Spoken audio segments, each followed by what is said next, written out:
começar com... Vou mandar aquela segunda que eu te mandei? Bora. Pode ser? Entra. Tá, vocês acabaram de falar que realmente existe muito absurdo acontecendo na Venezuela, que vocês não estão com o Maduro, que o Maduro não é comunista, que a Venezuela é uma república liberal, etc. Ok, vamos supor que nós não sejamos loucos. Vamos supor que nós dois não sejamos completamente loucos, que a ONU não esteja mentindo nos relatórios dela falando sobre tortura contra criança, que os vídeos do governo venezuelano passando com um tanque por cima das pessoas sejam verdadeiros. Vamos supor que todos os opositores do Maduro, na época de eleições, realmente sejam perseguidos, apareçam mortos, tenham que sair do país. Vamos supor que ele realmente estivesse, graças a Deus não está mais, estivesse tentando se perpetuar no poder. Vamos supor que tudo isso seja verdade. E que isso é um problema, certo? Vocês falam que vocês não estão com Maduro, que ele não é comunista, que a Venezuela é uma república social liberal, né? Deram volta pra caramba. Sem interferência externa, considerando que eleição limpa não acontece lá. Em lugar nenhum do mundo, né? Porque, não? Aqui no Brasil não acontece eleição limpa? Claro que não. Alô, Xandão. Questiona uma urna eletrônica aí. O poder econômico controla as eleições em qualquer país capitalista. O poder econômico. Não? O poder econômico. O Itaú ele financia a esquerda e a direita no Brasil na eleição? Tá, vamos lá. Peraí. Ô, Duda, termina a pergunta, porque eu quero fazer um adendo. Porque é interessante, porque eles falam isso. E o comunista, ele defende que a população, que o povo, a classe trabalhadora, o proletário vai dominar e vai chegar ao poder. E eles falam que a classe dominante é a classe que está no poder. Mas o que parece que o marxista ele não entende, talvez o Bakunin, quando ele rompeu com Marx, ele já entendia um pouco disso. É que, a partir do momento que você faz a revolução, você vira o ditador do proletariado. Aquele proletariado chega ao controlar o Estado, ele é a classe dominante. Então como é que vocês vão corrigir isso também? Eu queria entender a cabeça do marxista e vocês não entenderem que esse é o problema do marxismo. Vocês sempre falam que dá errado, não é de esquerda, não é socialista, não é comunista. O ponto é, aquilo que Marx falou, olha, vamos fazer por aqui, sempre vai dar merda. E é isso que está provado pela história. Sempre vai dar merda porque sempre a classe explorada vai virar a classe dominante e vai começar a explorar outra classe. Como inverter isso? E tendo isso em vista, se a Venezuela caiu nessa situação da República Liberal, como é que a gente resolve toda essa situação sem uma interferência externa, então, já que a eleição lá não é o forte dos caras? Terminou?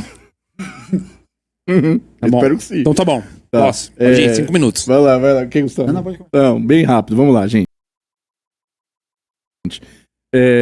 5 minutos não dá para dar uma explicação histórica definitiva sobre o que é a história do socialismo no século XX. Isso é óbvio, né? Mas não estamos conosco aqueles entes que vão dizer aquilo ali não era socialismo. Não, a União Soviética era um país socialista. Cuba é um país socialista. A Coreia Popular é um país socialista. E a Venezuela? Coreia Popular não, Coreia do Norte, ditadura. Coreia Popular, é o nome dela, né? Posso chamar então de ditadura da América, dos Estados Unidos? É que dentro da Coreia nem existe Coreia do Sul, né? Na Coreia do Norte. Vamos lá. Eles negam que a Coreia do Sul... Vamos lá. Então é o seguinte, se quiser explicar, eu explico. Não é disso aqui que a gente está tratando. O que a gente está tratando é sobre a intervenção dos Estados Unidos na Venezuela, né? E aí eu pergunto, por exemplo, seria então correto se, de repente, um outro país, a China, a Rússia, resolvesse mandar um helicóptero tomar o Donald Trump porque eles acham que ele é uma ditadura? Seria correto? Pra vocês que dizem que é relativo, talvez. Não, pra vocês é correto. Objetivo, não, tá muito claro. Então é sempre equivocado tirar ali a ditadura. O ditador, o presidente, quem quer que seja. Isso quem não é considera a questão. Trump ditador? A questão, quem eu considero, claro que considero. Você considera. Mas veja só, qual outro presidente, qual outro chefe de Estado do mundo considera o Trump? Mas eu vou ligar pra chefe de Estado capitalista. O Maduro, ele é reconhecido por 2 ou 3 chefes de Estados na comunidade internacional. Ele tinha processos não só na justiça dos Estados Unidos, como na justiça da Argentina e pela União Europeia. Mas eu vou ser bem claro com vocês. O que está aqui em jogo é o seguinte, eu não vou explicar aqui os fundamentos do marxismo, não é para esse o debate. O debate para a gente colocar é o seguinte, qual que o poder, quem que deu poder aos Estados Unidos para fazer qualquer tipo de intervenção na Venezuela? Ninguém deu poder nenhum. Né? Qual que é a jurisdição de uma corte federal em Nova York de julgar um caso de um cidadão de outro país que estava em outro país, que não estava nos Estados Unidos? Nenhum. Não tem jurisdição nenhuma. Desde não tem 2020. nada no direito internacional que produza isso como possibilidade. Isso não existe. Existe O que existe é uma intervenção militar para desestabilizar uma região. Por quê? E o Trump foi bem claro. Não está saindo da minha boca isso não, está saindo da boca do Trump. O que nós precisamos ali é o petróleo. É o petróleo. Ah, mas a Arábia Saudita também tem petróleo. Sim, aí na Arábia Saudita, como a gente tem uma monarquia, a Arábia Saudita fala, tudo bem eu fazer esse acordo com o Donald Trump. Mas, como na Venezuela sempre teve conflitos, disputas em torno do petróleo venezuelano, eles falam, não, aqui não. Então, quando os Estados Unidos precisam que o capital dele entre, olha aí a ditadura do capital, o capital entre em outro país, ele não tá nem aí se é democracia, se é ditadura, não importa. Ah, meu capital entrou ali, entrou. É ditadura, é democracia? Não ligo. Na Arábia Saudita tá tudo bem, aliados, né? Quando é um país que não é meu aliado, eu vou lá, intervenho, faço o que eu quiser. Essa é a história da postura dos Estados Unidos do século XX. Fizeram isso, independente de ser por democracia e ditadura, nos países que não se alinhavam com eles. Fizeram isso, não fizeram isso, independente de ser democracia ou ditadura, nos países que se alinhavam com eles. É muito simples. Se a gente pega a Espanha, no período do franquismo, a gente tem os Estados Unidos falando que é a única democracia que tem na Europa, sabe assim? Não é. A questão não é ditadura e democracia. A questão é qual é o interesse do capital norte-americano. O interesse do capital norte-americano é competir com o capital chinês e capital russo. E eles vão fazer, nesse momento de recuo deles, voltar a América para os americanos. Doutrina Monroe. Né? Eles vão submeter a América Latina, esse é o objetivo deles, aos interesses do grande capital norte-americano. E nós, como trabalhadores, sabemos que isso é negativo para o nosso continente, para a nossa soberania, para os nossos direitos, para a nossa qualidade de vida. Isso só tende a piorar. Essa é a questão. Né? E eu acho que até para complementar, para a gente ver uma sinalização importante, né? Porque a gente não acompanhou, né? Mas a gente estudou pela história essas diversas intervenções. Durante o ano de 2003, o governo dos Estados Unidos declarou que o governo do Iraque estava escondendo armas de destruição em massa que seriam utilizadas contra a população daquela região. E aquilo ali foi utilizado como justificativa para poder legitimar a entrada dos Estados Unidos no território iraquiano entre os anos de 2003 e 2011. Vocês sabem o que aconteceu com o Iraque de lá para cá?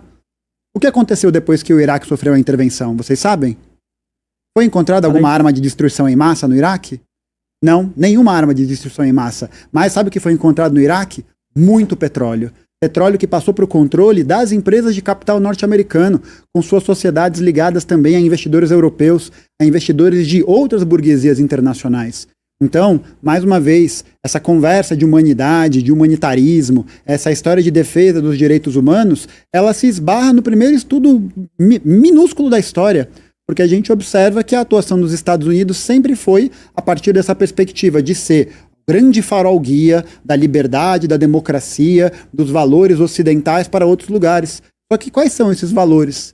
Quais são essas dimensões que foram levadas? A gente observa, por exemplo, que até a ascensão do Hugo Chávez nos anos 90, a Venezuela era basicamente um país que vivia à base da venda do petróleo na associação com a burguesia dos Estados Unidos. E o que o povo venezuelano tinha naquele período? Quais que eram aquelas condições de vida? Era melhor do que as atuais. Quanto? Eram melhores do que as atuais. As pessoas conseguiam viver com maior dignidade. Quanto o quê? De PIB? Não Você teve uma oscilação negativa do PIB. Não se cobre nem PIB. petróleo. Mas você consegue observar como o povo está vivendo a partir da mensuração do PIB. Quais foram esses dados de mudança? Essa é a diferença do marxista. Eles não estudam economia, eles acham que PIB é um produto abstrato. É importante você discutir o PIB de um país para que você... Não é questão... Ela falou bem, nem petróleo. O PIB dos Estados Unidos cresce há mais de 40 anos e o salário mínimo não cresce acima da linha da inflação também há mais de 40 anos. Os trabalhadores dos Estados Unidos não passam fome. Existem 40 milhões de trabalhadores dos Estados Unidos registrados nas casas de concessão de food stamps, dos alimentos. Existem milhões de americanos morando nos carros. Existem milhões de americanos que estão submetidos a uma epidemia de fentanil sem ter acesso a um sistema público de saúde. Deve ser por isso que os americanos estão fugindo de lá para ir para Venezuela, né? Não, é o contrário. Mas aí, é claro, é muito melhor você poder comprar um tênis da Adidas do que você ter acesso a um sistema público de saúde. Então, mais uma vez... Lógico, por isso que eles estão fugindo de lá. Eles vêm para o Brasil para usar o SUS. Eles correm para Venezuela, para Cuba. Deve ser por isso que o peso médio de um cidadão venezuelano caiu 11 quilos nos últimos anos. Porque PIB não importa. E nos Estados Unidos, eles aparentemente estão comendo muito PIB. É curioso porque lá eles estão mais gordinhos. O peso inclusive, a obesidade é um problema grave de saúde nos Estados Unidos, porque boa parte da classe... É muito bom que não tenha na Venezuela. É ótimo que o governo venezuelano faça as pessoas passarem fome. Assim, elas não morrem de obesidade. Boa parte da classe trabalhadora dos Estados Unidos... Boa parte da classe trabalhadora dos Estados Unidos hoje, pessoal, só tem acesso a alimentos ultraprocessados. Você sabe que a obesidade é excesso de comida, né? Na Venezuela tem falta de comida. Não tem acesso a nenhum tipo de alimento, não tem acesso a uma rede de saúde que possa prevenir isso. Não, então essa é uma questão... O americano não tem acesso a alimentos depois, e nem a hospital. Pode procurar depois. Por isso que eles vão de barquinho lá pra Cuba pra se refugiar, porque não tem nem alimento. Que é a melhor medicina do mundo. Só uma coisa. Não, peraí, só uma coisinha. Tipo, você sabe que literalmente tem veterano de guerra dos Estados Unidos que pega avião pra ir pra Cuba, pro Vietnã pra fazer tratamento. Me mostra um. Sim, eles também têm a melhor educação, tem um documentário sobre isso, meu amigo. Cico, pra quem não assistiu. Deve ser por isso que o peso médio da Venezuela caiu 11 quilos. Assista. Tem lá o documentário. É a vez de quem ele agora? Pega, Júnior, ele pega herói. Isso que eu ia perguntar. Do 11 de setembro. Não, então, tempo é de vocês. Eu ia perguntar se vocês quiserem fazer também uma coisa mais livre. Assim. Então pode fazer. Essa coisa de intervir no tempo do outro não é com a gente. Volta pros 5 minutos. Então tá bom. Tá. Pode ir. Quer começar? Pode ser, porque a gente está discutindo agora a questão aí da autoridade dos Estados Unidos ou da intervenção ou suposta intervenção que ocorreu na Venezuela. Vamos lembrar aqui, os comunistas compararam, inclusive falaram, nossa, um país vai entrar nos Estados Unidos e vai sequestrar o Donald Trump. Vamos lembrar aqui que Nicolás Maduro, ele estava sob posse do Estado da Venezuela em eleições ilegítimas que não foi reconhecido por quase nenhum país. Apenas os países que reconheceram a eleição do Nicolás Maduro foi China, Venezuela e alguns outros países comunistas que exploravam, né? Vocês estão preocupados com o petróleo da Venezuela? Não via preocupação de vocês quando era China e Rússia explorando o petróleo da Venezuela, que inclusive está sucateado. O refino de petróleo da Venezuela está sucateado desde os anos 90. E quando vocês falam que os Estados Unidos está querendo o petróleo da Venezuela, vamos lá. As grandes multinacionais de petróleo americana investiram no refino de petróleo da Venezuela quando foram descobertas jazidas e o petróleo venezuelano nos anos 80 e 90. Antes do Hugo Chávez, que vocês falam que é um grande democrata, que tentou, falou aí, golpe de Estado contra o Hugo Chávez em 2002. 10 anos antes era ele que estava tentando dar golpe de Estado na Venezuela. Isso você não lembra. Aí você pega essa questão do petróleo e fala, nossa, mas eles invadiram lá pelo petróleo. O Trump não negou que existe uma questão econômica ali, porque os Estados Unidos investiu nos anos 80, 90 no refino do petróleo da Venezuela, aportou milhões ou bilhões de dólares lá e depois... O Chávez, assim como o Evo Morales fez com a refinaria do Brasil, ele nacionalizou uma refinaria que o Brasil investiu na Bolívia, o Chávez pegou o investimento das empresas americanas e estatizou o petróleo e começou a vender para a China, para a Rússia, a preço de banana, enquanto os Estados Unidos se ferrou. E daí, ele vai lá, pega um cara que não é o chefe de Estado legítimo, que tem um processo desde 2020 na justiça americana, não foi o Trump que começou esse processo, o presidente era o Biden, ele é acusado de associação ao tráfico e narcotráfico, e o cartel, que você fala que é fake news, etc.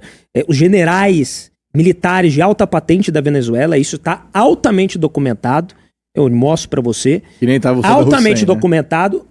Né? Não, e o Saddam Hussein, interessante que vocês falaram, não, o Saddam Hussein não tinha armas químicas. Nos anos 80, o Saddam Hussein atacou a minoria curda, vocês que têm dó dos... Ai, coitadinho da minoria. Vamos lá, a minoria curda do Iraque, que era... esfolada pelo Saddam Hussein, foi atacada nos anos 80 com armas químicas. Aonde estavam essas armas químicas, se o Saddam Hussein mandou para a Rússia ou para a China? Enfim, agora, ele de fato tinha essas armas químicas porque atacou os curdos nos anos 80 com isso. E o Nicolás Maduro tem associação, no mínimo ele se valia financeiramente e a estabilização do poder, porque o regime dele foi pautado nos militares, né? Então ele tinha uma aliança de militares que inclusive tinha associação com o tráfico de droga, ganhava dinheiro com isso, e ele fazia, no mínimo, vista grossa para esse tráfico, narcotráfico internacional, para que ele se mantivesse no poder com o apoio dos militares, que foi isso que manteve ele no poder. Posso fazer um adendo? Primeiro, a questão do petróleo. É muito importante ressaltar isso. Como o Tomás falou, não foi negado em nenhum momento que existe interesse comercial ali. A questão eu acho que foi inclusive ontem que o próprio Marco Rubio falou que o que eles querem é justamente impedir China e Rússia de chegar lá. Certo? Agora, se fosse China e Rússia chegando lá, não ia ter comunista reclamando. Porque o problema não é pegarem o petróleo. Até porque Joesley Batista tem fonte de petróleo na Venezuela e ninguém reclama. É muito importante a gente lembrar que o Maduro, eles chamaram o Maduro de chefe de Estado. Maduro não é chefe de Estado. Maduro é narcotraficante. Exatamente por isso que eles falaram ali há uns 10 minutos atrás que não, eu não vou nem entrar nessa fake news do narcotráfico. Óbvio que não vai entrar. Na mega operação do Rio de Janeiro, estavam achando fuzil venezuelano na mão dos traficantes brasileiros. Mas é tudo uma infeliz coincidência, né? Na prática, filho feio, ninguém quer. É bom a gente ressaltar isso. A Venezuela não é socialista, é uma república liberal. O Maduro não é comunista. Apesar de ele bater no peito pra falar, eu sou comunista sim. Entendeu? O Partido Comunista Chinês não é mais comunista. Ninguém é comunista. Agora, só eles. Os dois bonitão aqui. Eles são o verdadeiro comunismo. Se a gente botar eles no poder, aí dessa vez vai dar certo. Nunca deu certo antes. Tem que tentar de novo, de novo, de novo. Até algum bonitinho acertar. Não vai acertar nunca, porque o problema do comunismo não é a prática. O problema do comunismo começa na teoria. Agora, se o Nicolás Maduro se vocês não são fãs do Nicolás Maduro, se vocês realmente não gostam dele e tudo mais, por que vocês não olham pra câmera e falam, nós somos contra o regime do Nicolás Maduro na Venezuela. Nós somos contra as torturas reconhecidas pela ONU cometidas pelo Maduro na Venezuela. Porque se vocês querem falar que nos Estados Unidos acontece tortura, que na faixa de Gaza acontece tortura e que vocês estão tão indignados com isso, por que vocês não olham pra câmera e falam, nós somos contra as torturas cometidas pelo regime comunista do Nicolás Maduro na Venezuela? Não vão falar. Ou vão? Eu vou adorar se falar. Mas não é comunista, Duda. Então, tá vendo? O filho feio ninguém quer, ninguém é comunista. Deve ser eu. Eu devo ser comunista.